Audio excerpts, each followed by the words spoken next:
Good morning, good afternoon, good evening, depending on when you're listening and where you're listening. Regardless, thank you for listening, especially after that episode that we just watched. The show is NXT Talk, and we're your hosts.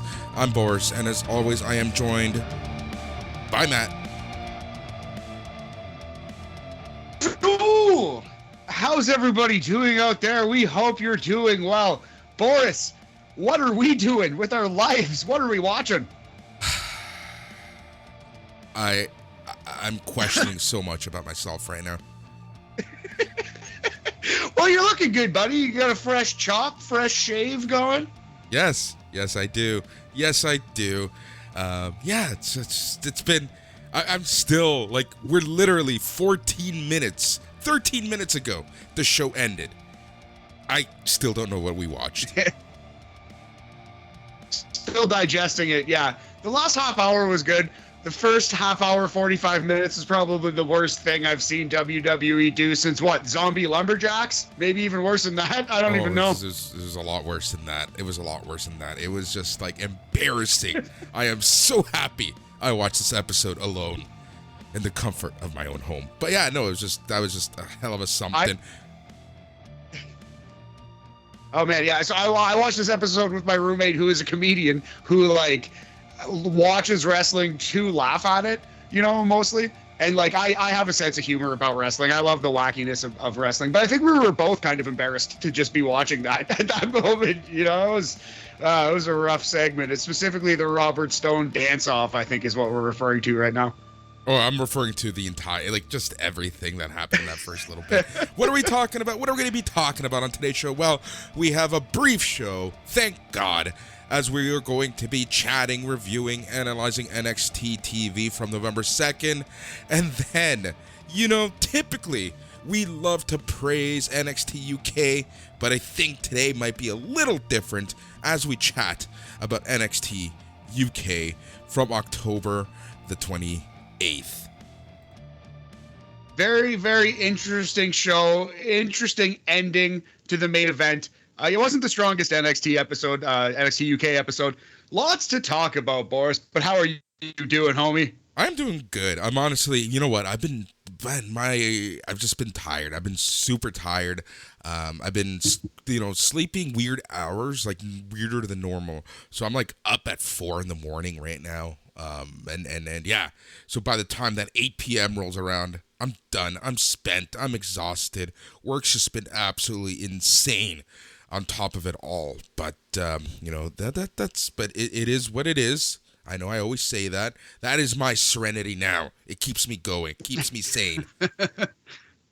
It is what it is. It is what it is. It is what it is. I feel you, man. No, well, that's good. You're hanging. Like I said, you got a fresh chop. You're looking good, presenting that front to the world at least. So that's good. At the very least. But I do have some good news in that sense. So I get a lot of vacation time at work. It was one of the things that I negotiated when I came to this job, and I have a shit ton of vacation. And I've been there more than 5 years, so I was awarded more vacation time. So there's about 9 weeks left to the year, my friend. 9 weeks left, right. About, give or take. I'm only working 3.5 weeks until January 5th. That's awesome. So you get some Boris time here, finally. Figure some stuff out. Relax a little. Yep, exactly. So, and what's interesting about it all is that, of course, WWE just doesn't let me take a break because it was announced, not officially announced, but there are strong rumors suggesting that there's going to be a special takeover-like show, a special takeover-ish show, Sunday, December 5th, which coincidentally runs at the same time that I am taking some time off and going to be in Vancouver visiting my older brother. Ah, nice. Well, it'll be good for you to travel across this fine land to go see the West Coast and see some family. Yeah, but that'll be weird. Get a daytime takeover in though. But yeah, man, if you need to skip a show or two, I'm sure we can find someone to fill in for you. And are you sure anyone's going to want to? Live your life. Are you sure anyone, after what we watched tonight, I doubt we can find anyone to fill in. Yeah, true. Yeah, maybe I'll get my roommate to fill in. We could just make fun, just try to roast NXT for an hour. But I don't know. Well, we'll figure it out, man. But you raise a good point. It might be slim pickings. It might be tough to find a sucker, to find a patsy to watch the show with us. Yeah, exactly. Oh, well, whatever, man. Honestly, you know what? We knew what we were getting into with NXT 2.0, and I think that, we kind of set ourselves up because a couple weeks ago we were talking about NXT and NXT 2.0 and the TV they've been presenting. We basically were saying that week over week it's been getting better, right? And then last week they gave us a special show, a Halloween Havoc, not quite takeover quality, but in this 2.0 era, it was by far the best show. So, I think I was comfortably thinking we were going to be sports entertained. We were not sports or entertained in that first 40 minutes. Yeah, it was a rough follow-up to what was a very strong last couple shows. I thought the last two shows of NXT 2.0 were pretty far and away the best shows that they've done. And I thought they were hitting their stride. And then the train was completely derailed here today. This was a terrible show. And it featured the single worst segment I've seen in a long time on a wrestling show. Exactly. And the worst part about all of that is that, if you look at the ratings, right? They've been doing half decent ratings over the past few weeks, coming off of a relatively strong show, all things considered. There's going to be eyes on this. Man, oh man, I am very interested to see what the ratings are this week, but I'm more interested to see what the ratings are next week. Exactly, because it's a thing that builds. And I never care too much or read the breakdowns, the quarter hours. I'm actually very interested to see the quarter hours of this show. I'm interested to see how many people the first little bit chased away from wrestling forever. Yeah, how many people were Andre chased away? I'm guessing hundreds of thousands, Boris. Yeah, but before we go to Joaquin Wilde, Matt, how are you? How's life? How's everything going? I'm well, man. It's funny that you mentioned that about your sleep schedule. I was sleeping like absolute shit for a while too, and then last night I just happened to pass out at 8:30, slept all the way through till 6:30, and I feel refreshed. I feel like a new man. Today I'm gonna finish this podcast, get a little adrenaline boost, and then hopefully hit the hay around 12:31. Be right back to normal, Boris. I think I'm resetting it here. Nice. I think tonight's the night. Man, you're lucky. Okay, so the lady friend. You know what her sleep schedule has been like the past few days? It's been insane. What's that? It's been absolutely insane. All right, so she typically works nights. So weekends she's has a weird schedule. So Friday we were out. We got back home about. I don't even know when she got home, to be honest. I got home about 7 a.m. I didn't hear from her until 6 p.m. We had plans, but I knew they weren't going to happen by that point. So I was thank God, because I didn't sleep. I was exhausted. And knowing that I was going to be on the flagship show, I'm just oh my God, oh my God, oh my God. So anyways, apparently she's been sleeping. So she wakes up at about 6 a.m., does the mother stuff. And then when her spawn goes to school, she typically takes a nap. She usually doesn't. She usually leaves that time to run errands and whatnot. But she's just been in this sleep crazed schedule. So she essentially sleeps from 8 in the morning until 2:30, 3 p.m. Gets the spawn back, does stuff with the spawn, and back in bed by 8 p.m.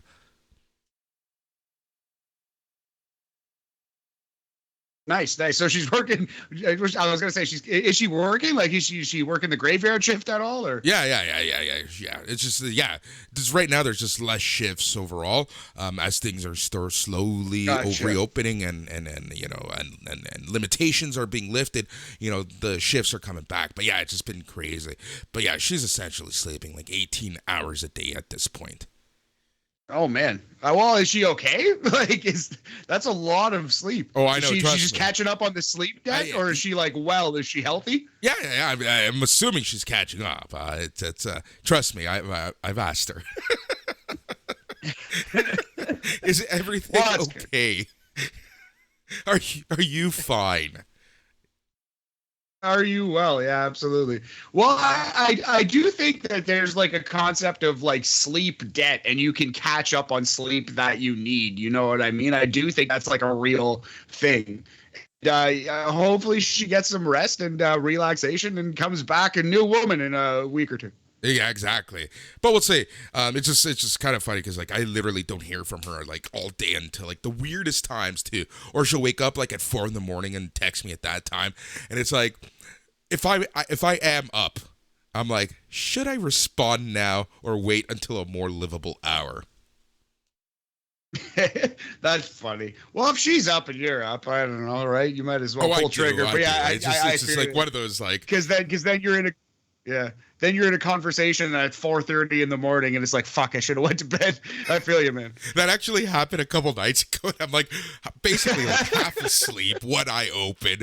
And it's like, oh my God, why did I respond? And I don't mean that in a bad way. I just mean that in a, I don't get a lot of sleep kind of way. I love how all these podcasts have turned into how little sleep we get hours. Yeah, it's funny.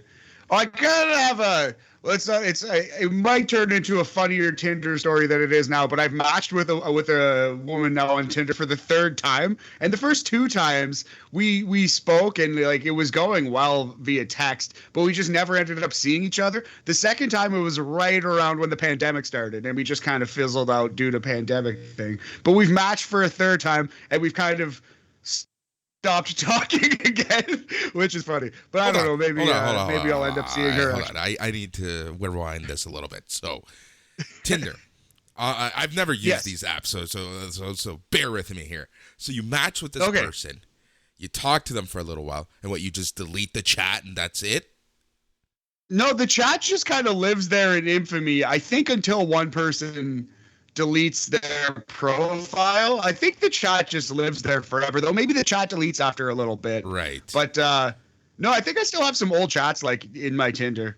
Right. So it's just like, for me, it's kind of weird. It's like if you're chatting with someone, it's kind of weird that you would, and then if something happened and something fizzled, it would be weird to swipe right on someone that you kind of have already talked to.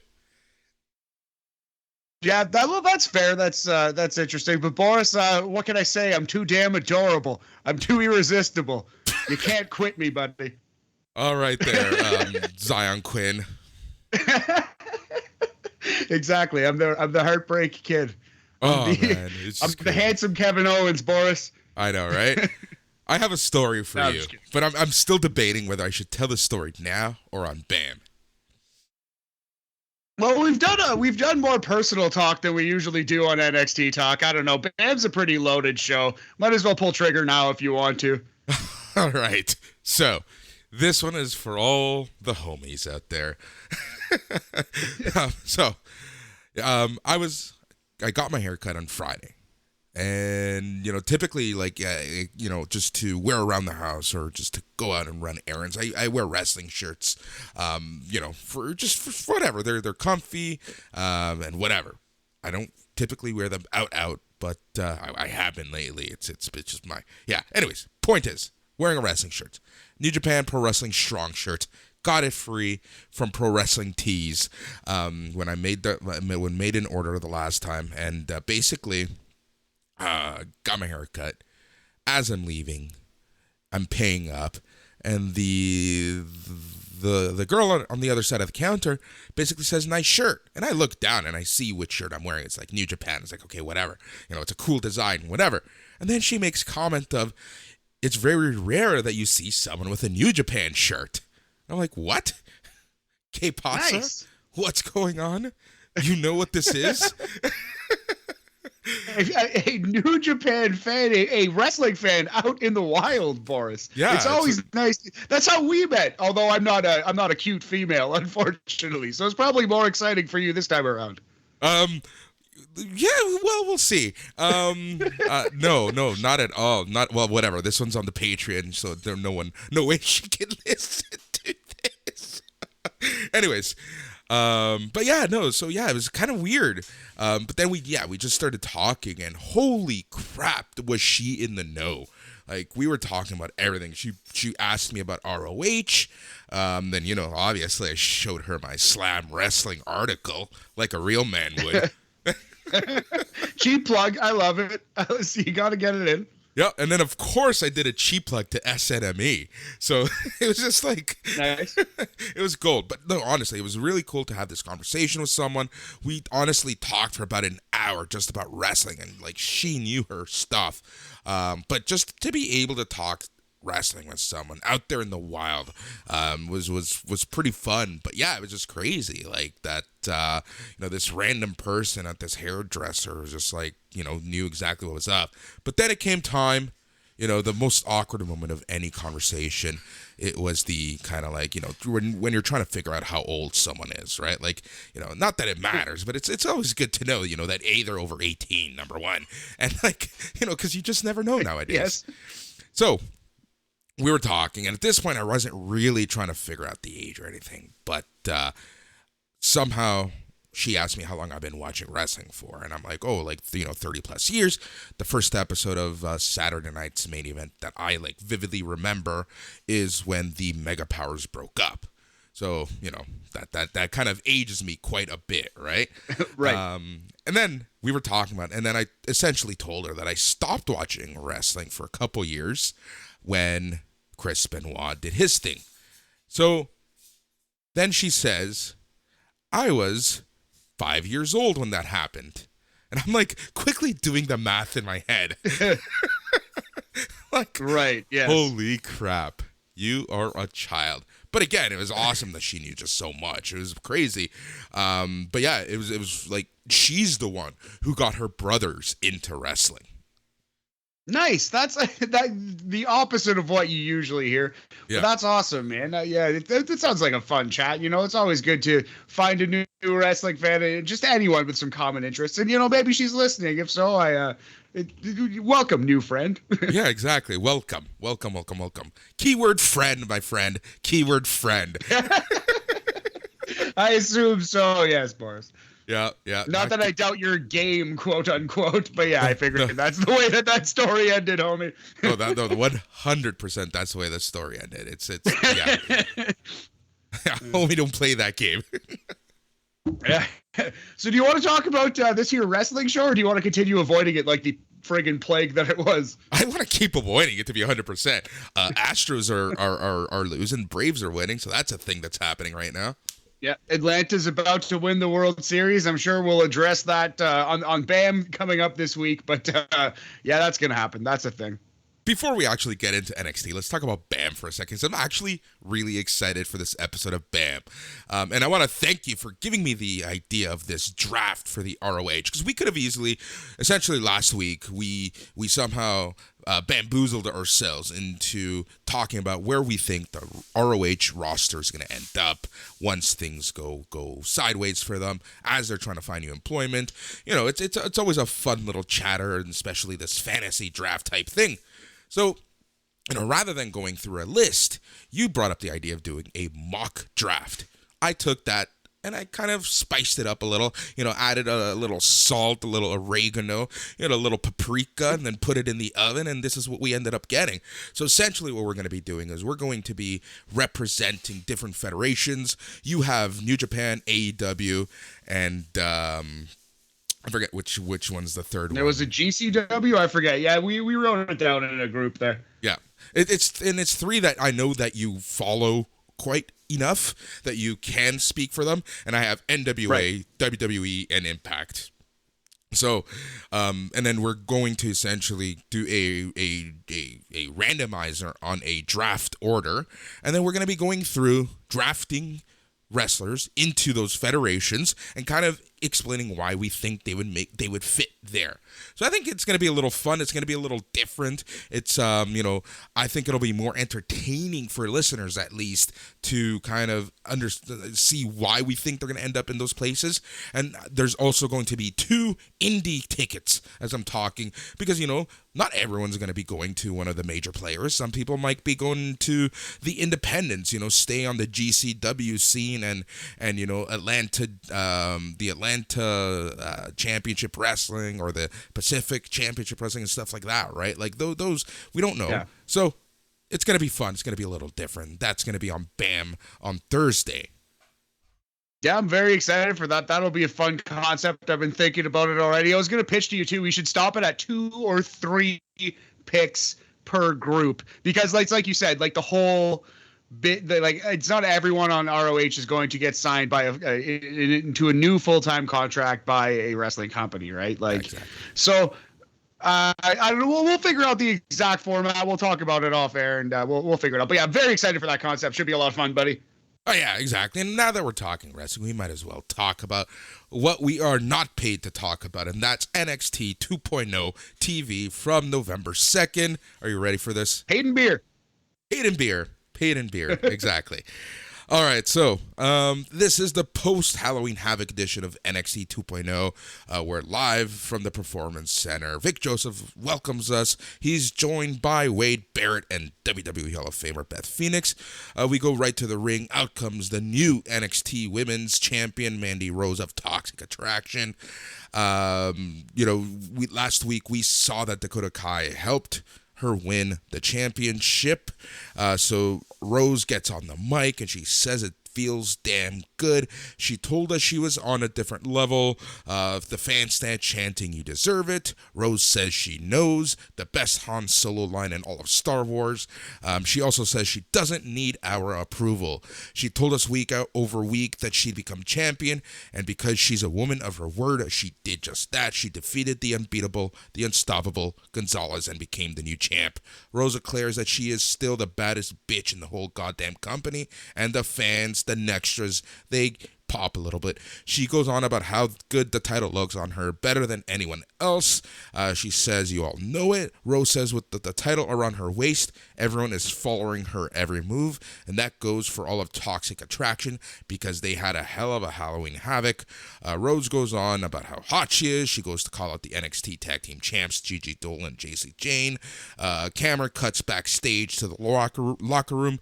We see on the big screen how Jane and Dolan have just attacked Zoe Stark. Officials tend to Stark, and this is music interrupts, and out comes Io Shirai to a pretty big pop.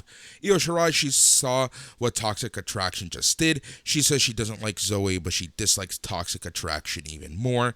Shirai enters the ring, says she wants the leader of Toxic Attraction right here, right now. Shirai drops the mic, gets ready to fight, but Rose tells her to hold on because this is her world now and no one is scared of Shirai any longer. Rose says she's also ready to fight, calls for a referee, but drops Shirai with a cheap shot. Rose beats Shirai around, sending her to the floor, face first to the announce table and to the ring post. Fans chant for Shirai, but Rose sends her into the edge of the apron. Rose rolls Shirai back into the ring, grabs the mic, says this isn't the old NXT, honey. This is NXT 2.0, and Shirai will never look like her. Shirai snaps and takes Rose down, unloads. Shirai does a beautiful German suplex for another pop. Shirai with double knees on the corner. She tries to go for the moonsault, but Dolan and Jane hit the ring. They pull Shirai from the top, double teamer. Shirai fights them off, drops Jane into a submission, but Rose and Dolan make the save. This is when Kaden Carter suddenly flies off the top rope with a clothesline. Casey Catanzaro also joins in. Shirai, Carter, and Catanzaro clear the ring of Toxic Attraction, and they are in the middle of the ring as music hits. Okay, so a couple of things. Overall, I didn't like this promo that much out of Mandy. It was okay, but she's not the best speaker. She's very confident.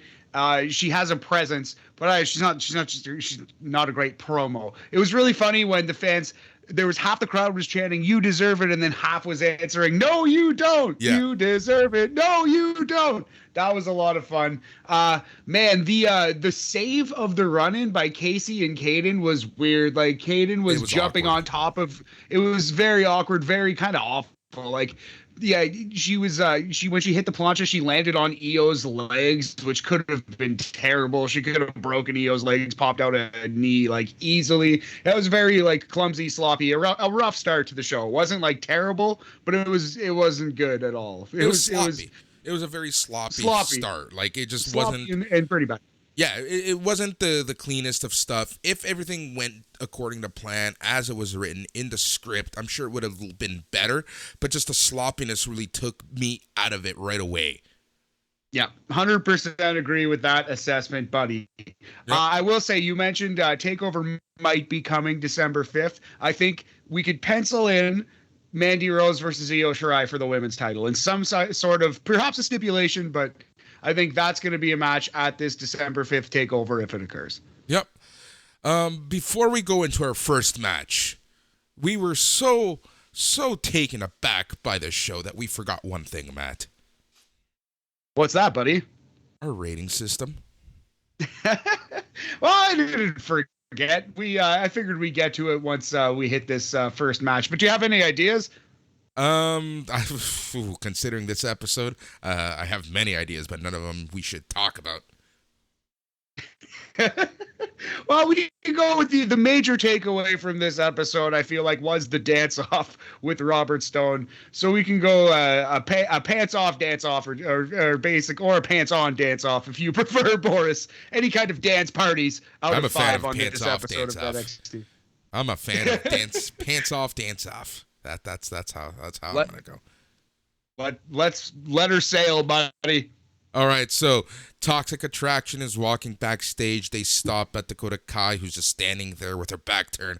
Kai says she didn't interfere at Halloween Havoc to help Mandy Rose. She did it to end Raquel Gonzalez as Kai walks off. All right. All right, match number 1. Dakota Kai versus Cora Jade. You just kind of letting this one sit there. Just a lot of just feeling the weight of this. This was a bad match.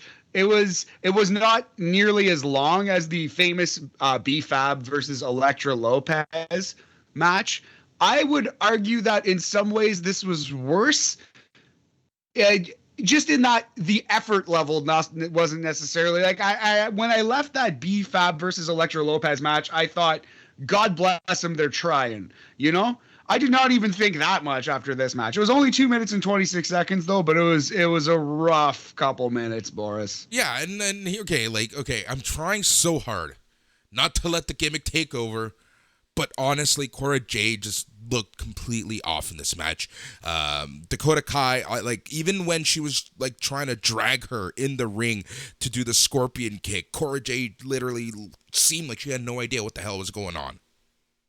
Yeah, the scorpion kick was a rough spot. Yeah, there was like just 2 or 3 things. Like everything they did looked bad, and yeah, it just kind of felt like there was no chemistry. They were just on different pages. Again, it's developmental. These people are developing, but yeah, this was not a strong match at all, man. Okay, but here's the thing, Matt. Here's the thing.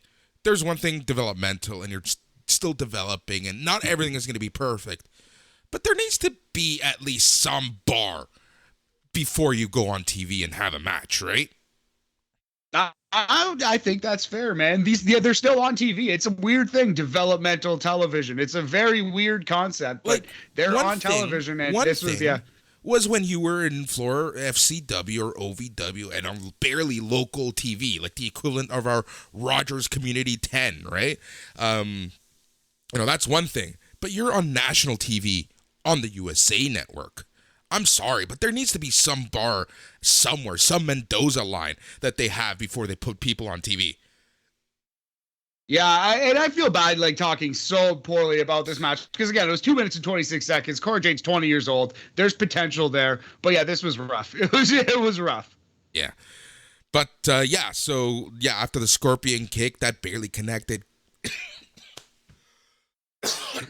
Boris is choking on his own rage like Mos Islak. Oh my God.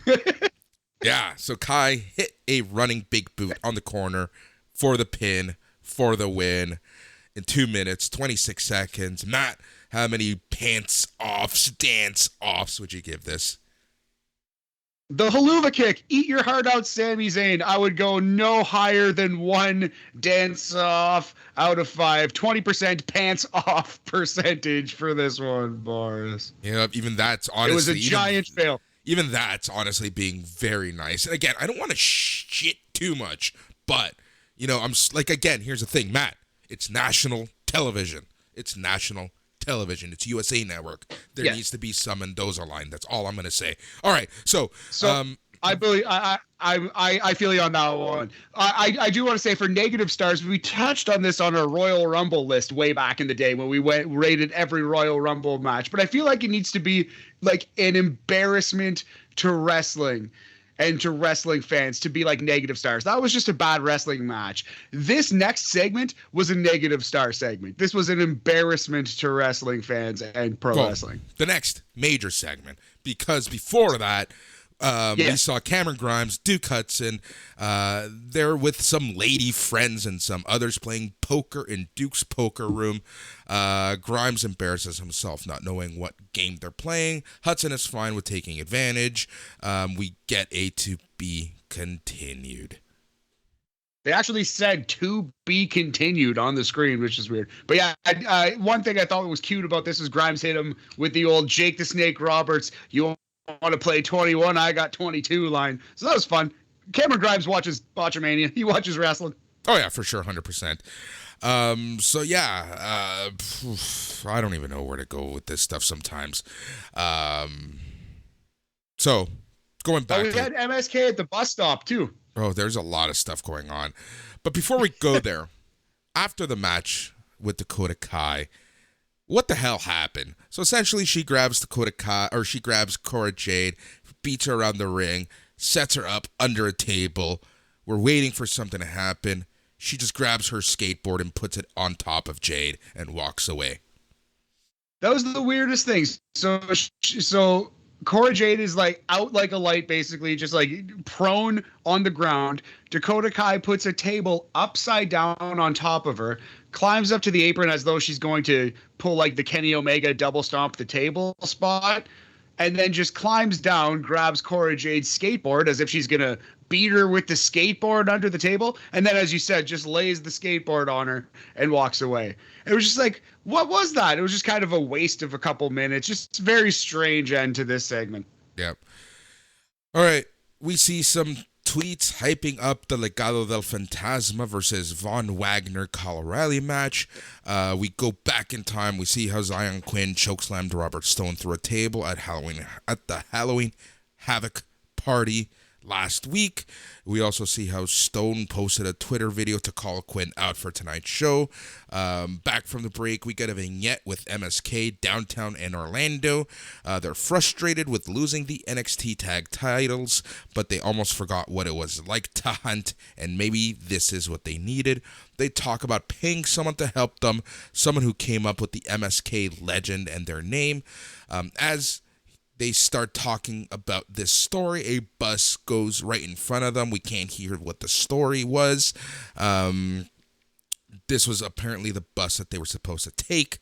They've missed it. They decide to walk to their destination with Wesley jumping on Nash Carter's back. Wade says he wanted to hear what MSK stands for. So are they... I guess they're going with the gag that no one knows what MSK stands for, but I thought they already told us. I thought they told us months ago that MSK was the must-see kids. Yeah. I thought we already had this information. 100%. 100%. There's a reason why we call them must-see kids. We wouldn't call them that. Yeah. Yeah. All the time we call them that. I thought they said that maybe it was like pretty early. Maybe it was even in the Dusty Classic, but I was 90% sure, man, that they gave that name already. So, hey, who knows? But that's a breaking news here at NXT Talk. They're the must-see kids. That's what it stands for, I believe. All right. We go back to the ring. Robert Stone looks on as Xyon Quinn comes out with Alicia Taylor doing the introductions. Stone says he called Quinn out tonight because Quinn embarrassed him last week. Stone gets it. Xyon is jealous of him, just like everyone else is. Stone says he can do anything better than anyone else. First, he's going to out-sing Quinn. Then he's going to beat him, stomp him, and pin him. 1, 2, 3. Stone calls for DJ to hit the music. He starts dancing around and rapping. Fans boo. Quinn is not impressed. Stone yells about how awesome that was, and fans chant, "You suck." Stone says the people clearly loved the performance.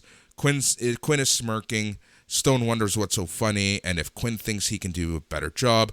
Quinn takes the mic, says he's going to be honest. He says that was interesting, but he only came out here to kick Stone's ass. The Nextras pop. Stone taunts Quinn with chicken arms, calling him a chicken. Fans chant, "Kick his ass." Quinn says, "Let's do it." He calls for music. And this is when HBK's music hits.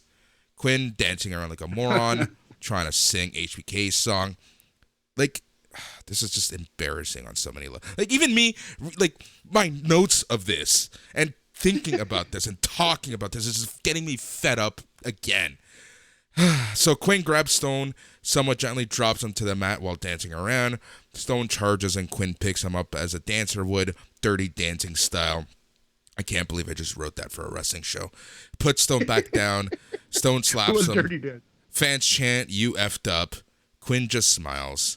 Bell rings. Quinn grabs Stone, launching him high in the air across the ring. Quinn takes his shirt off, launches Stone across the ring again, delivers a flying uppercut into the corner with a twisting Samoan drop in the middle of the ring. Quinn delivers a big jackhammer and wins. That was actually a match. That was actually something that we had to watch. That was something I took notes on. This is such a fucking embarrassment. One of the worst segments I've seen in years in a professional wrestling ring. This was absolute garbage. You nailed it though, buddy. They did the Dirty Dancing spot. It might have been the first one in wrestling history.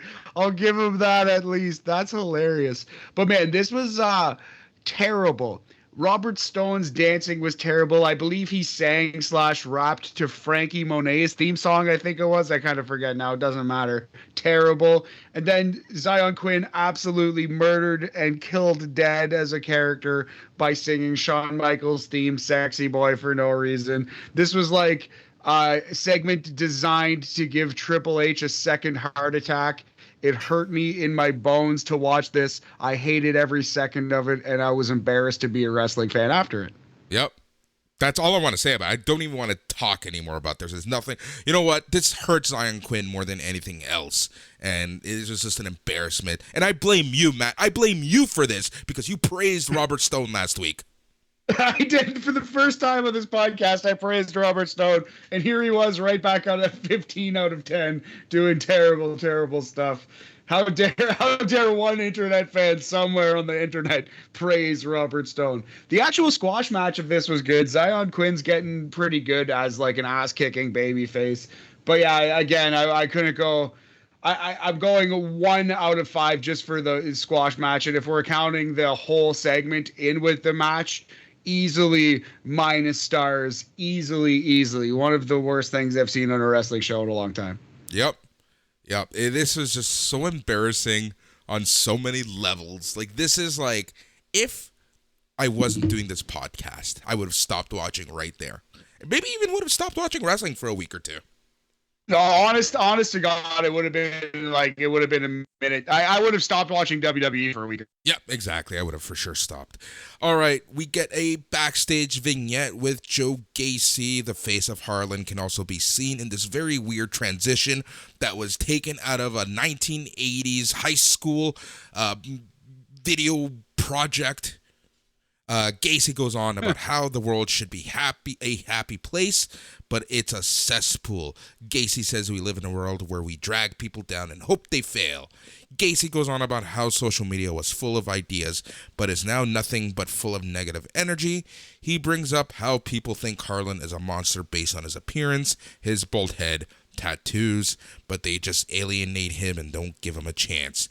Gacy says that stops now, as he and Harlan will change the world together.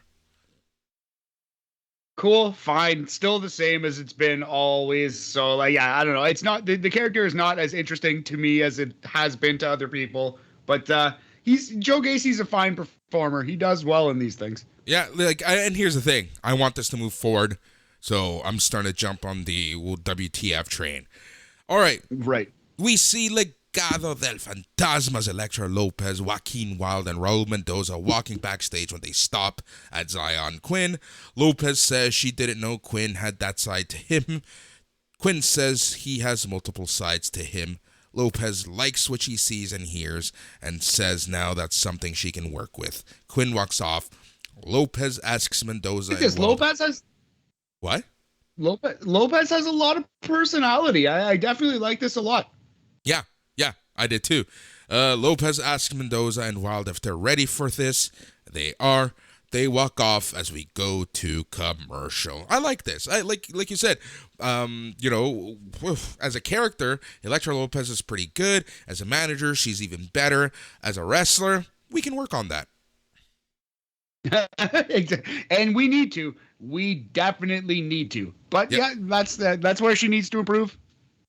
Yep, exactly. But okay, so back from commercial, we see that Von Wagner, Von Beverly, Von Vigo from Ghostbusters 2, and Kyle O'Reilly, they're out already.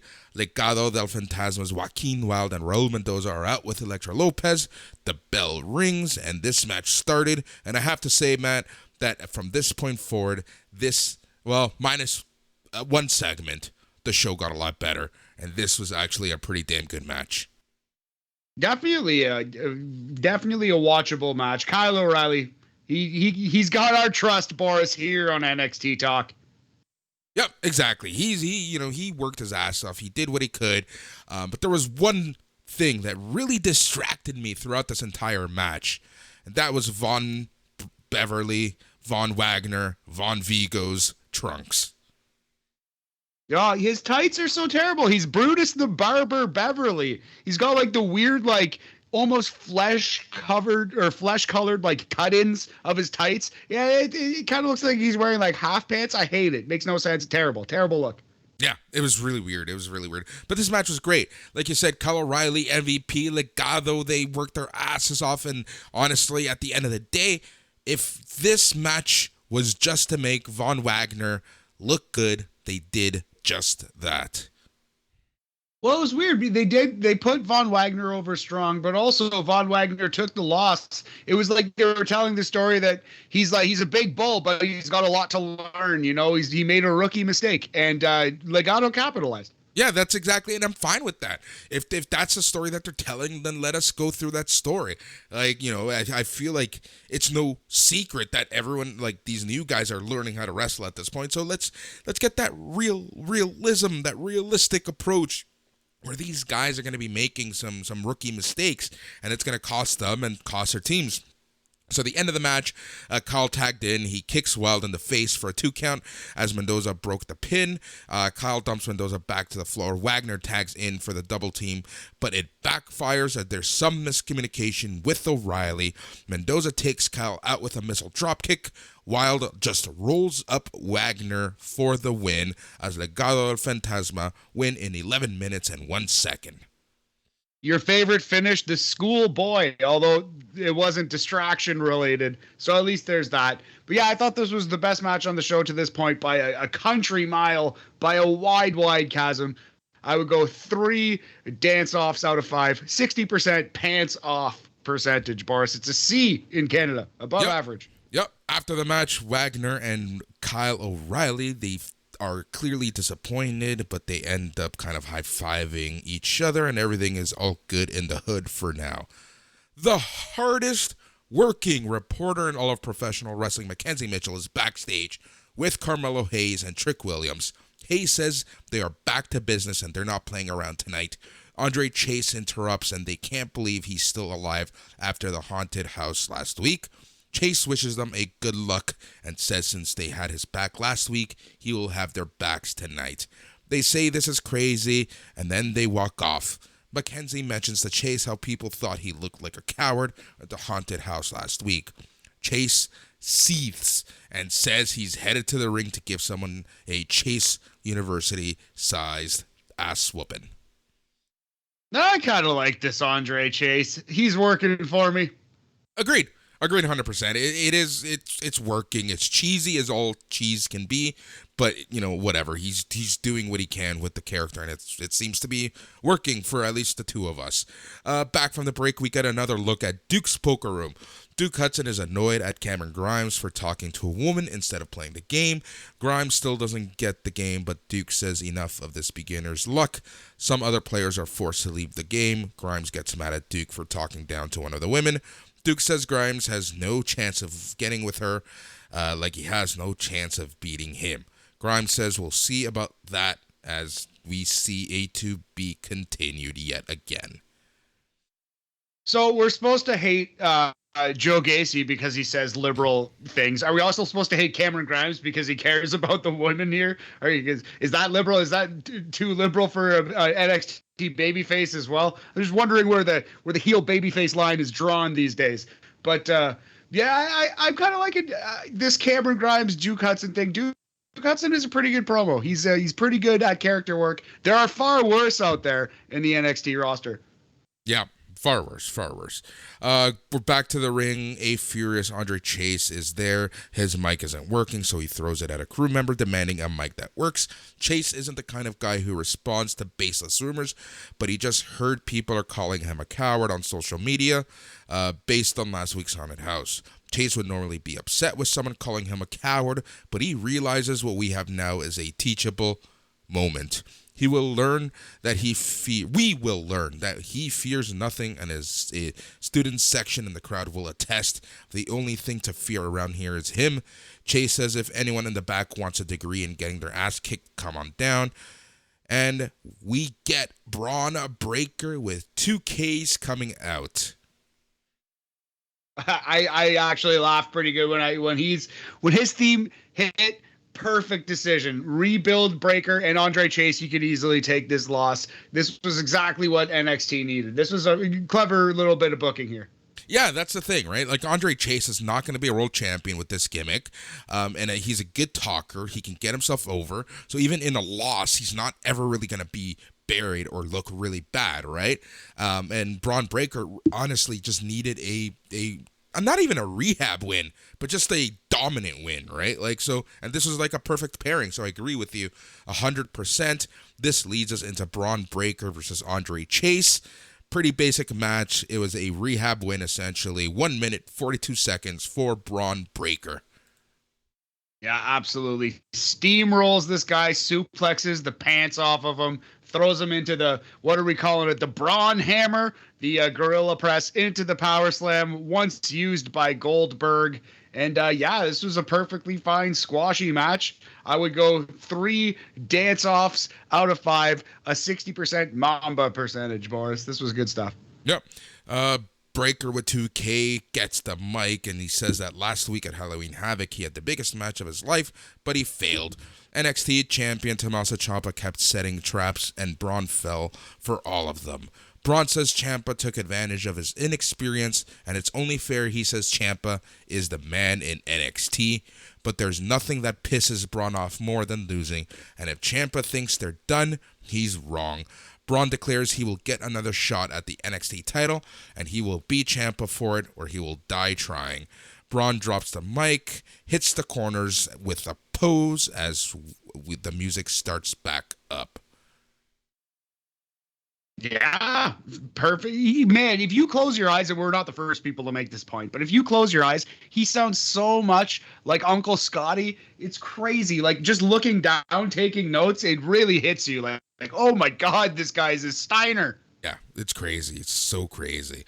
The hardest working reporter in all of professional wrestling, Mackenzie Mitchell, is backstage with your new NXT Tag Team Champions, Imperium. We see how their title win made headlines across Europe.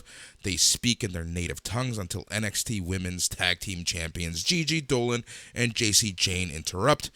They just learned of a 6-woman tag team match next week, and they want Imperium to come watch them perform.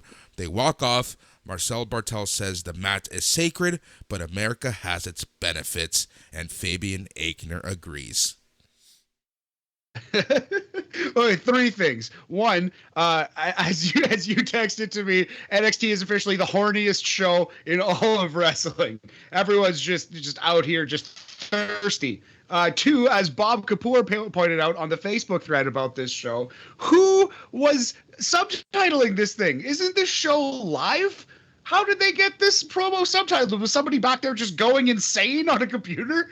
Third of all, I meant to say Mambo, not Mamba in the previous rating. Mamba is a snake. Mambo is the dance sport. Yes. I just let it go. I just let it happen. Oh man. All right.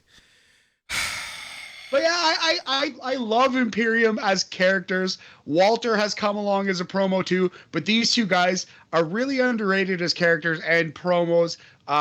Marcel Barthel is a treat. He's really got this wrestling thing down. In and out of the ring, he's a professional. That guy gets it. He could be a real big star on the main roster if this was a fair world.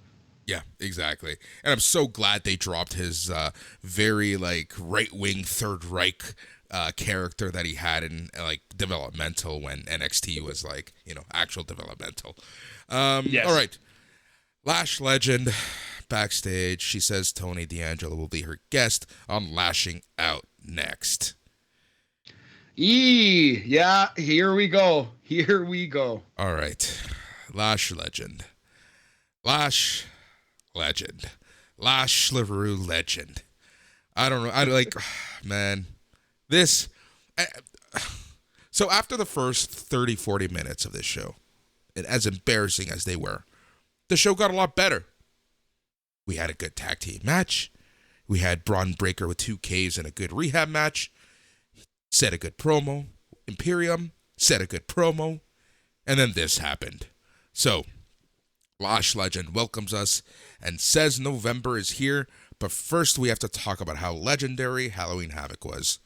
We got to look at some of the NXT Halloween costumes as Legends studio audience cheers and applauds.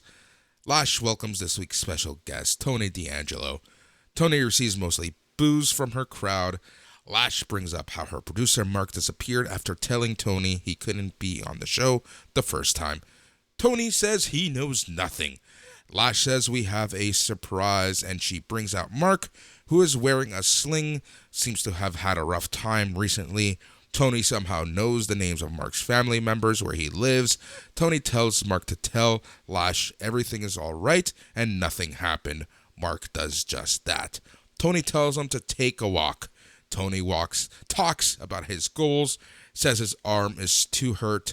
His aim is to hurt people and make as much money as possible. He mentions who he wants to beat, including NXT champion Tommaso Ciampa and Pete Dunne. He leaves and hands Lash some money on the way out. Lash wraps up her show and says she has to go get her lashes done. I did think it was kind of funny that Tony D'Angelo was like, his goal is to make as much money as possible, and then kind of for no reason gave Lash money as he left. And the story was that he was paying Lash off to not say anything about the fact that she clearly knew that Tony beat the crap out of the producer, Mark, right? I guess that was the story. It wasn't very clear, though. He was just basically talking about how much he loved money and how he made all this money, and then he just threw some money around for no reason. So I kind of thought that was funny. Tony D'Angelo is okay, but this was terrible material that these two performers could not overcome. They could not overcome this material. Here's the thing. And I wanted to make a point of this because I did make a point of this on the thread, and that's that Lash Legend and Tony D'Angelo are good performers. Give them a script like this and absolute shit material, you're going to get this entire segment. That's the thing, man. Like, I mean, you can't, at the end of the day, you can't make a peach pie if your ingredients include like shit, like literal human feces. You can't make a peach pie out of that. You know what I mean? Like you only are going to be as good as your ingredients. They only had the script. Why would you try to make peach pie if you have shit in front of you? Exactly right. Why not just flush it down the toilet? Which is what we were trying to do by getting through this podcast, Mark. All right. Zoe Stark has been taken to a local medical facility. I just really wanted to say that. So that happened. Yes, we are back to local medical facilities and not hospitals. Yep. Back to the ring. Out comes Solo Sikoa for his in-ring debut. Jeet Rama is already waiting in the ring for what is also his official NXT TV debut. So it's time. Solo Sikoa, Jeet Rama, the battle of two titans. And this match only lasted 1 minute, 25 seconds before Solo Sikoa got the win with a big superfly splash. Yes, sir. The Samoan splash, the Uso splash, just like his brothers. Yeah, this was every squash match you've ever seen. A minute 25. Definitely, like, nothing wrong with it. And Sikoa looked like a killer. That's good. But also nothing particularly right with it. Nothing that will stick with you except for the splash. So we're going to go Mendoza line, 2.5 dance parties out of 5, 50% Humpty Hump percentage, Boris. Yep, that sounds about right. All right, so we see Tien Shaw's Boa backstage with Mei Ying. LA Knight is at ringside joining the announcers for commentary. He takes a quick shot at Grayson Waller as we go to commercial break. Back from the break, we get a vignette on Brooks Jensen and Josh Briggs. They're hanging out in different areas but simultaneously telling their stories. We see them cooking steaks, throwing horseshoes, and cornhole and other activities with friends. They talk about how they grew up and what lessons they learned growing up. They might not always win, but you will stop second guessing them when you get in the ring with them. This was a funny promo because I think they were trying to tell the story that, like, these two guys were like kind of two sides of the same coin, kind of like different takes on the cowboy personality. Yeah. But at the end of the day, it kind of just felt like they were the same guy. You know, I don't think they were quite different enough. I don't know. It was a cute attempt. I didn't hate this. It was all right. I like these two. I really don't mind these two as a team, so let's keep going with it. Back to the ring, Boa is out with no sign of Mei Ying. Grayson Waller is out next. LA Knight is still at the announce table. Bell rings. And this match, again, lasted a whopping 2 minutes, 32 seconds. About 2 minutes and 32 seconds too long for me. This was what it was. Boa won with a roundhouse kick. Anything else you want to say? Yeah, he hit the Gamengiri, the Toshiaki Kawada kick. I think that's what he did to win this match. It was like the jumping. It was like the Insaguri without the boot kick. Catch first, like without the catching my kick, and then I reverse it into the Enziguri. Just the jumping high kick. I believe that is the Gamengiri. They call it a jumping Enziguri also. Yes, exactly. Gamengiri. I'm sure I pronounced that wrong every single time I tried it. Anyway, this match was not a lot to it. Didn't need a distraction finish. I don't know where Boa's character was going. This left me more confused than in sports entertained. I would go slightly below the Mendoza line, Boris. We're gonna go 2 dance parties out of 5, 40% cha-cha slide percentage on this one, buddy. Yep, so after the match, Knight brags taunts Waller that he distracted him, and that was that. All right, we get another Duke's Poker Room segment with Duke Hudson, Cameron Grimes, and friends. Grimes comes up short. Duke says that's typical for Grimes. Comes up short in life, love in the ring, and now on the felt. Grimes was bluffing as he cleans house, taking Duke for everything he had. Grimes celebrates, heads out of the room with everyone chanting "To the Moon" behind him.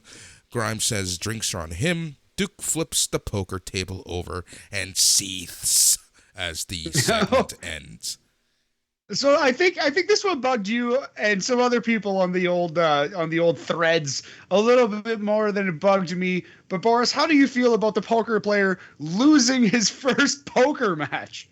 That's honestly like CM Punk losing his first MMA match. Like it's just it's like you're putting so much emphasis into this career and you come up short. It's hilarious. I did not see that parallel, but now that you mentioned it, he is the CM Punk of the poker table, this Duke Hudson. Yep. It didn't bother me too much, but, I do see, it was the whole, this is your gimmick. this is your gimmick. This is like if Mr. Perfect were to like drop the ball after throwing his own catch and receiving it down the football field. This is like if Mr. Perfect were to airball it from the other side of the court. Like, what's the point of the gimmick then? I do think that like a Mr. Perfect like doing trick shots but missing them like terribly is a hell of an indie gimmick. Boris, once we become indie wrestlers, that needs to be our tag team gimmick. Mr. But, the Imperfects. We're like the male iconics, the Imperfects. It's the worst gimmick of all time. Second only to poker player who sucks at poker, boys. The male iconic. We are like the exact opposite of those two. Oh, that's a money gimmick, buddy. We're the Imperfects, the male iconics. Just two chubby Canadian boys just wearing Speedos to the ring. It's a terrible, terrible time. Oh my God. That was honestly, I needed that laugh so badly. But yeah, so Duke Hudson and Cameron Grimes seem to be pairing up into a feud. See what I said? Pairing up like a poker game. I love it. I like where it's at. Poker puns out the wazoo. Yeah, that'll probably be a match next week, I imagine, right? I'm assuming. I doubt it'll happen on this takeover or whatever they're going to call it. Yeah, right. So yeah, it'll probably happen next week, unofficially as of right now, but let's pencil that one in. Not in pen. All right, so we see NXT champion Tommaso Ciampa walking backstage as we head to commercial. Back from the break, we get a new vignette for Kaylee Ray, KLR for short. She starts to rage next week, he says, because something about insane and being in a cage and being a rat or something. I don't know what she said. Is she trying out for NWA? Hidden messages to Billy Corgan? I know, right? But yeah, it's Kaylee Ray next week, so thankfully she's back. I don't know if she fits as a contender to Mandy Rose just yet. Well, I think she's a good choice as the one who beats Mandy Rose and takes the title from her. Although Kaylee Ray has no business in NXT anymore. She does not need to be in NXT. Yeah, agreed. All right, then to another confusing segment. Boa backstage. We see the throne of Mei Ying. She's nowhere to be seen. Boa bows and comes back up with black and white face paint on. Boa spits Ying's smoke at the camera to end the brief segment. So Matt, it appears that the spirit of Mei Ying has yet transcended to a new person, and now Boa seems to be the new Mei Ying. Boa is now the spooky zombie character. He put his head down as Boa and he came up the Zodiac. Boris. Yes, no. I don't know. I really don't know. I can't. If this is how they write Karen Q, Mei Ying off of NXT, I swear to God, this is the greatest thing I've ever seen. Well, exactly. That's fine. Like if they get her out of here and she can write, like she can go do something else. I don't know what her future is in WWE, but yeah, it feels like they've given this character to Boa, and I have no idea where Tian Sha is going from here. Hopefully, SmackDown was with her partner. They were there. It's I don't know. I really don't know. Yeah, I don't know. I really don't know what's going on. Anyways, let's get back to the show. I think it appears, go ahead. Yeah, it doesn't matter. I was going to say it appears they've dropped Xia Li from the zombie stuff completely, but who knows? They change their minds like the wind. Who knows? Yeah, exactly. Tommaso Ciampa's out. Alicia Taylor does the introduction. Fans chant Ciampa's name. He takes the mic, declares that Halloween Havoc was a changing of the guard in NXT. There was a shift in NXT, new NXT Tag Team Champions, new NXT Women's Champion, and NXT Women's Tag Team Champions. Braun Breaker with 2 Ks was supposed to become the new NXT Champion, but no one told Ciampa. Ciampa says Braun earned his respect last week, but one thing was for certain at the end of the night, Ciampa is the god of NXT. Ciampa says with this comes great responsibility, a target on his back. Out comes NXT North American Champion and your boy, Carmelo Hayes with Trick Williams. Hayes says he hates to be that guy, but he is that guy. Hayes says he feels like he's the one who needs to come to put Ciampa in check. Hayes says, look around, it's not about y'all any longer. There's a new school on the rise, and Hayes is the leader.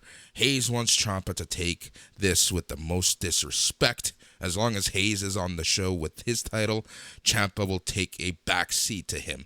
Fans chant, Ciampa's gonna kill you. Hayes declares himself the A champion of NXT, and that's what it's gonna be. Ciampa says he looked in Hayes' eyes, and he knows Hayes doesn't believe a word that he just said. Ciampa tells Hayes to jump if he feels froggy. Trick interrupts and starts running his mouth about how they are the main event tonight, but Ciampa quickly drops him for a pop. Ciampa's music hits as he faces off with Hayes, raising the NXT title in the air. Ciampa exits the ring, standing tall, and now the music of Johnny Gargano interrupts out of nowhere. He comes down for the main event. Gargano coming from behind. Ciampa clutching his title. The fans are popping. Gargano teases a swing at Ciampa to toy with the crowd, but they face off, have a few friendly but tense words as we go to commercial.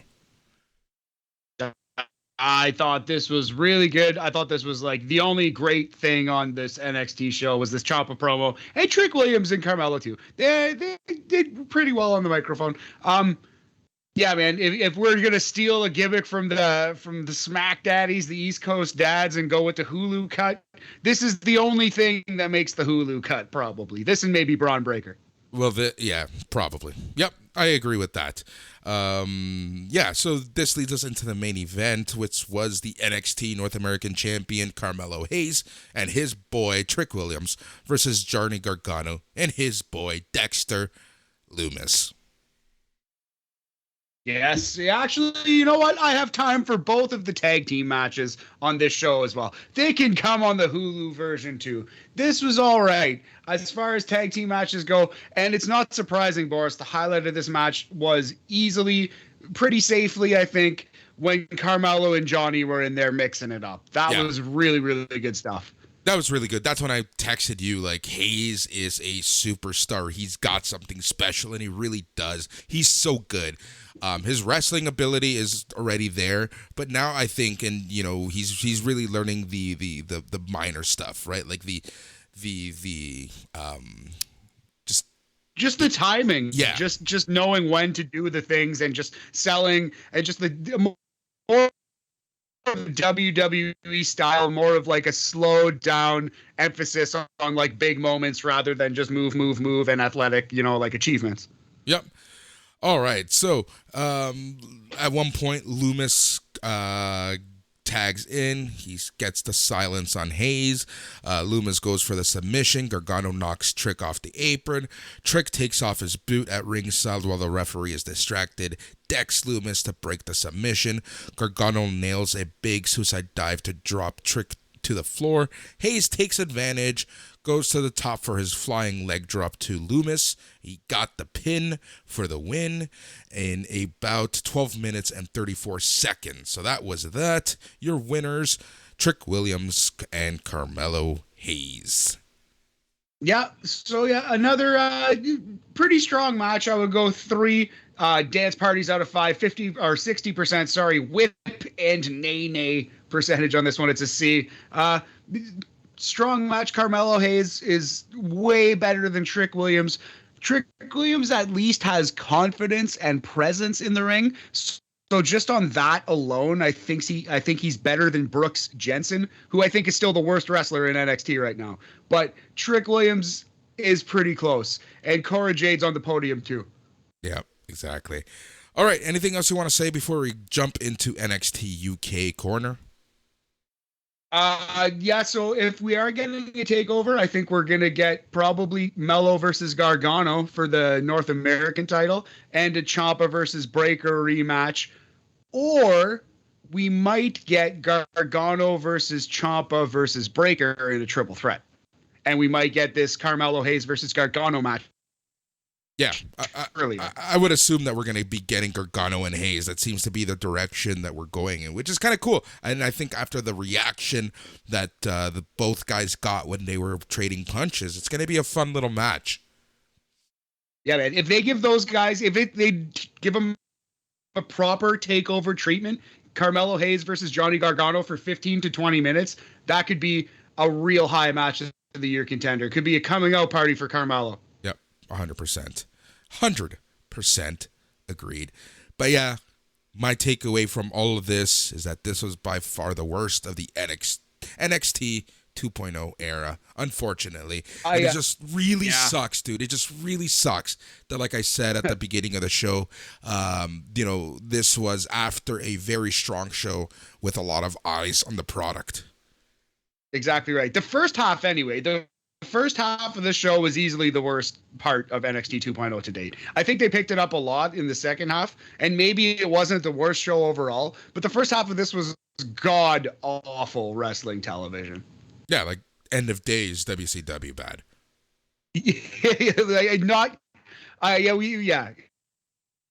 Yeah, like Baron Corbin, end of days bad. It was just really bad. All right, well, it's time to jump to NXT UK Corner. Beauty.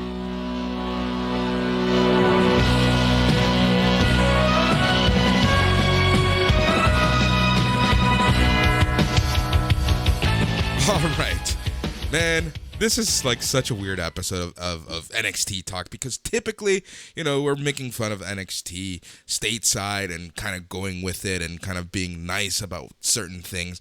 And then we praise NXT UK. And while the episode necessarily wasn't bad, there were a few things that we need to talk about in NXT UK, especially in the main event. And overall, I think that this was probably the weakest episode of NXT UK that we've seen since we started NXT UK Corner. It's possible it's up there. I still like the main event a lot more than you did. I think we'll talk about it. But yeah, I didn't hate it. I didn't hate it. But it was just very questionable stuff, and it was just like, we'll get there when we get there. All right, so let's just jump right into it. Andy Shepherd, Nigel McGuinness welcomes the fans to NXT UK. We kick things off with a good old-fashioned grudge match. Mark Coffey with Wolfgang versus Rohan Raja with Teoman. Yeah, it's funny. This match came up, and like you said, it was a grudge match. It was definitely pushed as a grudge match. And our biggest complaint with the Gallus, as it were, both Coffey brothers and Wolfgang, is that their matches go a little long. They're a little long in the tooth all the time. So I was worried this was going like 15, 20. But it actually was a quick, digestible package of wrestling here. Yeah, it wasn't too bad. It wasn't, in the grand scheme of stuff, it wasn't too bad. It got the story over. And yeah, Coffey ended up hooking the legs. He earned a pinfall victory after a big boot and flying clothesline. So Mark Coffey won. Teoman did not. So post-match, Teoman storms in, lays an attack on Gallus. Several referees step in to break it up. The fans begin booing a shit ton. Yeah, it's funny. It seems like they do kind of are starting to get behind Teoman as a heel in a good way. They're booing him, you know what I mean? They're starting to get behind the character and dislike him and know that he exists. So that's awesome. Mark Coffey pinned Rohan Raja, not Teoman. But it was Coffey versus Raja. Well, it was 5 minutes and 55 seconds, I believe. So honestly, I quite enjoyed it because I was worried it was going 15. So we're gonna give it 3 supernovas out of 5. 60% crumpet percentage. You could argue that this was better than everything on the NXT show that we just watched. Oh yeah, 100%. In the back, Tyler Bate is warming up with Trent Seven by his side. Sid Scala announces there will be a number 1 contenders tag team championship match between Dave Mastiff and Jack Stars, Symbiosis and Ashton Smith and Oliver Carter in 2 weeks. This is fun because I have no idea who's going to win this match. I could see a case for all three, although since the tag team champions are heels, you'd think it's going to be the babyface team of Dave Mastiff and Jack Stars, I would think. Although Ashton Smith and Oliver Carter, also babyfaces, also a chance that they could win it. And Symbiosis is getting pushed, I think, harder than both of those teams. So really all three teams have a realistic shot here. Yeah, agreed. That's I love how you broke that down because that's exactly how I feel about it. All right, so before his match, Charlie Dempsey looks to add another win to his undefeated streak. Gallus makes their way to the back, asks Dempsey to let them know if he sees Teoman. Dempsey is disappointed because this is now the second time he's being interviewed and it's been interrupted. Yeah, so it's going to be interesting to see where Charlie Dempsey aligns himself down the road. Kind of seems like they're hinting strongly that it's going to be the Teoman crew. I wonder if that's a red herring, buddy. Yeah, more than likely it is, but we'll see. All right, the next match was Amal versus Myla Grace. This match was pretty fun. Myla Grace, I'm all for it. She's fun. She's pretty good in the ring. She's fast paced. Did they say that she has a dancing, like a break dancing background? I believe they specifically said street dancing, whatever that means. But yeah, that could mean a number of things. Maybe she's like painted up like a robot out there doing the silver paint robot dance. But no, I like Myla Grace. She's Irish. You can see just in the way she comports herself, in her walk and her confidence, there's a lot of Becky Lynch influence. The way she moves, the way she just moves around the ring feels like Becky Lynch. Yep, but she's more, dare I say, athletic than Becky Lynch. Like she seems like she did an amazing 619. I think she was like very clean in her moveset. So I think like just from a pure athletic point of view, she seems to be a notch above. Yeah, I would co-sign that with you, buddy. Yeah. All right, so Amal ends up winning after a big boot and an exploder slam. This was a pretty fun match. How many crumpets, how many supernovas would you give this match? Yes, they've officially named Amal's finisher. It is now the Hope Breaker, Boris, that weird like rock bottom spine buster thing that she does. It is the Hope Breaker. I would go, nothing wrong with this. It went 3 minutes and 50 seconds, perfect length. I thought this was pretty good. Amel is a good wrestler. Myla Grace is a good wrestler. This achieved everything it needed to. We're going to go 3 out of 5, 3 supernovas out of 5 for this one. Yep. All right, Noam Dar with Shaw Samuels get some final stretches in before his match with Tyler Bate. Nina Samuels tries to interview Aaliyah James, but James just declines and walks away, leaving Nina Samuels to look all embarrassed. I really like the Nina Samuels character too. She's doing good work. She should be on the main roster with this character. It's like the new Billie Kay to a lot. There's a lot of parallels there. I don't think she's as talented as Billie Kay, but there's a lot of parallels there. I was literally about to say that, where she's literally in her own world. She thinks she's the star of her own story. And yeah, I just love how people just like walk away and all that and just, let her be. I think she's a great character.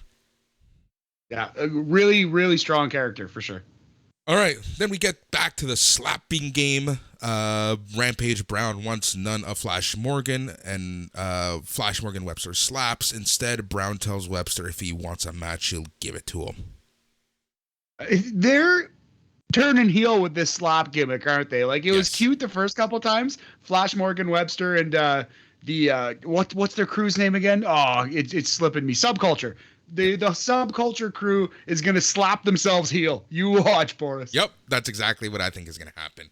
All right, Charlie Dempsey versus Danny Jones. Here we go. Charles Regal. Yep, man, this match was so good. Charlie Dempsey, honestly, Charlie Saber Dempsey, like this guy is so good on the mat. He's so good. Like he could just find a move and lock you in it, and it just like, without you even noticing. CSJ, So I think Bryan Danielson is the best technical wrestler alive, and Zack Sabre Jr. is second, or Zack Sabre Jr. is the best, and Bryan Danielson is second. Charlie Dempsey is skyrocketing up the ranks, buddy. He's gonna be there soon. Yeah, it's crazy how good this kid is. Like, it's so crazy. And you know what's even crazier? If you know, and I forgot to mention this in during his promo earlier, he looks and speaks and has even the facial mannerisms as his dad. Oh, you can definitely, as soon as you see, like, as soon as you're told, or as soon as you're like, well, why do I recognize him so well? As soon as you see William Regal in his face, you can't unsee it. He looks, like you said, like, yeah, it's definitely in his wrestling, definitely in the way he is in the ring, but even outside of the ring, just in his face. He doesn't have an English accent, though, unless I'm mistaken. No, it seems like he's got the American accent. Yeah, he pretty much does. Man, can you imagine Charlie Dempsey versus Ilya Dragunov? Charlie Dempsey versus A-Kid? Charlie Dempsey versus Walter? Oh, wow. I hadn't even considered Walter. We're going to get eventually the first two matches that you said, and those are going to be glorious. I can't wait till Charlie Dempsey's lugging around that Heritage Cup. That's what I want to see. Oh, yeah. 100%. So Dempsey ended up winning. He locked a straight arm lock, turn half crab, camel clutch combo type move. I likened it to like kind of an advanced Regal stretch, right? It was kind of like the Regal stretch, but he threw in an extra something. Was it an extra like wrist lock, an extra twist on the crossface? And it wasn't quite the Regal stretch, but it was the son of the Regal stretch. Charlie Dempsey wins in 4 minutes and 54 seconds, I believe it was. We're going 3.5 for this one, 70%. And this was easily better than everything on the NXT show that we watched this evening. Not even comparable, my friend. All right. Not even comparable. Not even comparable. Not even comparable whatsoever. The son of Regal stretch, Boris. I love it. All right. We're going to name it that. All right. Next week, Ginny versus Meiko Satomura for the NXT UK Women's Championship. My friend, will the fashionista take home the gold? Or can the final boss retain? Yes, I wrote that in my notes just to ask you and sound like Vince McMahon script. Thank you, the genetic jackhammer, Boris. I think it's slightly too early for Ginny. I think it will probably be the best match of Ginny's career in a losing effort, and I think it's gonna be a little bit longer for Meiko holding this belt. I think there's way more meat on this bone. Yep, agreed. And how do you think the NXT universe is going to react to this win by the final boss? I quit this podcast forever. Oh, man. You have no idea how hard it is for me to keep a straight face sometimes when I say this shit. All right. My girl, Isla Dawn, back in the woods, plotting her next move in the women's division. She's basically gone full insane at this point. Yes, she is. Yeah, she's crazy in the woods, girl. She is the spookier version of the Fiend at this point. She is the spookiest character in WWE, I think, right now. Yeah, 100%. All right, main event time. NXT UK Heritage Cup Championship. Tyler Bate, your champion with Trent Seven versus Noam Dar with Shaw Samuels. Great match with a shitty finish that hurt it greatly, but the finish didn't bug me as much as it bugged you. It's a very typical old school 80s, even 70s wrestling finish, I feel like. Okay, we'll get there. And it's not that it bothered me. I think we had the same reaction, but anyways, we'll get there. All right, so round one. Both men are focused on feeling each other out in this round. They are testing the waters. Pretty simple round. It ends. Neither man earned their first point.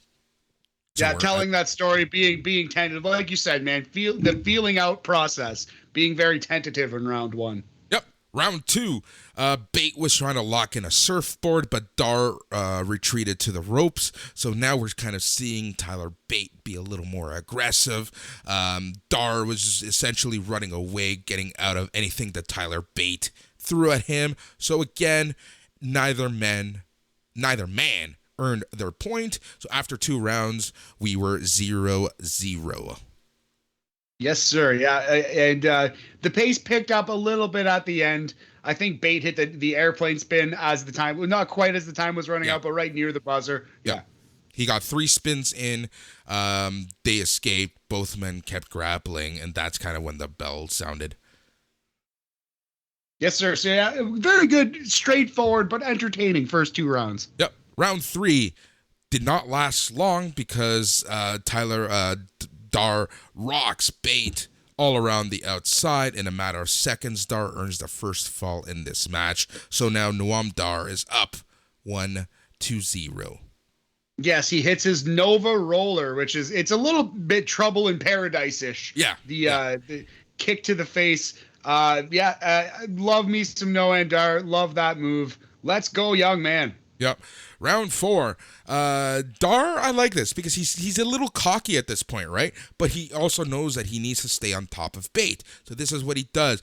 At the onset of this round, he's on top of him. But Bate is at this point really just trying to do anything he can. He gets a European uppercut followed by a powerlifting exploder suplex. Dar floats over, captures Bate with a pin. Bate escapes at 2. Bate charges up enough strength to hit his 97 driver. He gets his first point, and we are now tied 1-1. Tyler Driver 97, aka the Ahmed Johnson Pearl River Plunge, Boris. Also the Tiger Bomb. Yep, exactly. So I kind of like that. I kind of like the story that they're telling at this point. It's not bad at all. Good match. At this point, I'm thinking, this has a chance to be a great match. Let's see these next 2 rounds. Yep. All right, so round 5, Noam Dar sneaks in a pin very early. He was so close to getting this win. Bate gets wise, locks Dar in a knee bar submission, but the bell rings in time before Dar even thinks of tapping out. Yeah, I definitely like that finish, the saved by the bell situation. Also like Trent Seven kind of maybe doing a little bit of over coaching on the sidelines, like over enthusiastically getting involved, telling Bate to do various moves, etc. Yep, absolutely crazy. And they're it's just the storytelling at this point was impeccable. All right. Definitely hit a peak coming into this final round, round 6. Some would say it hit a mustache mountain peak. That is absurd. No person would say that. And then we saw a supernova to crap all over the match. I shouldn't say that. Anyways, round 6. So round 6 was interesting. The match was going on, and the NXT UK Tag Team Champions, Pretty Deadly, run out to show their support for Bate. And I wish you all could see my air quotes when I said show their support. They're joking around. Pretty Deadly snatches Trent Seven's towel, trying to grab it back. Seven accidentally tosses it into the ring. At the same time, Dar has a submission on Bate. The referee believes that Seven threw in the towel on Bate's behalf. The referee accepts this, giving Noam Dar the overall victory and the Heritage Cup. So we just kind of saw a little variation on this in our BAM top 10 Halloween Havoc list. The number 10 match it wasn't number 10. It was like number 6 or 7 match. The Thunderdome electrified cage match ended with a very similar finish where Gary Hart got punched and he threw in the towel by accident, and that's how Terry Funk and the Great Muta lost that match. This was kind of similar where Trent Seven yanked the towel away from Pretty Deadly, but he yanked with such force, such vigor, Boris, that he yanked the towel all the way into the ring where the ref saw it and thought that the towel was being thrown in. So yeah, it was wrestling, this finish, I did think it was kind of cheesy. It ended the match on a little bit of a down note. The crowd definitely didn't pop. It was kind of like silent when it happened, but I didn't think it was like an abomination or anything. It wasn't an abomination. I didn't think it was terrible. But here's the thing, Matt. In 2021, one thing that WWE does so well is making the referees look smart-ish. There's still some stupid stuff that they do, but to me, this was just like really just dumb. It just didn't make sense. When you think about like if this were reality, what would actually happen? And it's kind of funny because we months or weeks ago said that we were going to get an Owen Hart Survivor Series 94 situation ending to this match, and lo and behold, it actually happened. You can go back and listen to the podcast, man. When they announced this tournament and we started talking about this tournament, we said Noam Dar is going to win the tournament and win the title via a towel throw-in. We called it, man. I promise you can go back and listen to that. It wasn't exactly what we said because we kind of thought it was going to be a more direct heel turn, but it's very clear where this story is going, Boris. We're going to get Trent Seven turning on Tyler Bate eventually. Yeah. Exactly. Or maybe the other way around. But it's going to be the other way around. I can see the other way around this. I can see Bate turning on him because the other thing that I kind of found weird was Bate kind of just accepted this. Like, all right, well, it wasn't your fault. That's okay. I lost my cup. I don't think I would push back on that. I think two things. One, he's doing like the Zen gimmick, right? So he's kind of like Rob Van Dam chill about everything these days. But I think he sold disappointment. I think he was selling not anger, but true disappointment. He was disappointed in his friend and he was disappointed in this situation. I don't think he was going ho hum, I don't care. I think he was selling disappointment. I read disappointment out of it. If you cost me my Heritage Cup like this, I'd be kicking your ass at this point. The breakup would be on. Yeah, the breakup would be right NXT there. Talk, the Young Guns explode. Exactly. No more imperfects. Oh man, we're gonna hold so many tag team titles when Smash Wrestling starts up because we buy it. Oh, we're pulling like Triple H and Cody move over. We will literally it's funny you hate Cody Rhodes so much, and you're gonna become Cody Rhodes in 5 seconds if we ever do book a wrestling company. We will literally walk out with golden shovels to the ring. Oh, this is absurd. But yeah, anyway, I thought this was a great match with a bad ending. I wouldn't say it was like embarrassing, but it was not a good ending, It wasn't a good ending. The crowd didn't know how to react. It didn't quite come across the way they wanted. But I think you disliked it more than I disliked it. I would still go as high as 3.5 supernovas out of 5 for this match. Yep, I give it that too. 70%. I would give it that too, but it's just like, I don't know, it kind of sucks for Noam Dar. Like, this is his first title in WWE, and it was kind of like a weird way to get it. I guess it doesn't matter in the grand scheme of things, but I don't know. It's just kind of weird overall. Yeah, I agree with that. It is definitely kind of weird. It wasn't exactly what you want, but it was not a tragedy. It wasn't a disaster. Nope, it wasn't like the Atlanta Braves winning the World Series tragedy. Oh no, did that just happen? Yep, it just happened. Hey, well, good, a couple good Canadian boys on the roster. Freddie Freeman, Soroka, though he's not playing. I like the Braves team a lot. I think they're going to be here for years and years. Let's get with that Atlanta-Toronto World Series next year. Oh, it's going to happen. You're going to be hearing us talk about that more on BAM on Thursday. On Thursday, we're also going to be doing our ROH mock draft. Mock as in fake, not mock as in laugh like WCW late 99. If you are a patron, yeah, I know. If you're a patron, listen. Go ahead. Damn it, I'm going to get my joke in. Not a mock draft the way WWE makes a mockery of their drafts. Bam! Suck it, Vince! I roasted you hard! Go on, please, friend. Jesus Christ. That joke, my friend, was imperfect. You miss 100% of the shots you don't take, buddy. That's what Michael Scott said. I love that. All right, so midweek markouts already out. It was a pretty fun episode. You're going to get BAM on Thursday. Friday, you're going to get the old fucks talking all things Dynamite. Then on Saturday, you are going to be getting 2 shows. The Smack Daddies talking SmackDown, and the old fucks yet again talking Rampage. And this leads us into Sunday, where we get the main show, the flagship show, Sunday Night's Main Event with Jason Agnew. That's always a fun time. Ballergear.ca for all your merch. You should follow us on the social medias. You can follow us on Twitter and the Instagram, and we are at NXT TLK Podcast. That's at NXT Talk Podcast.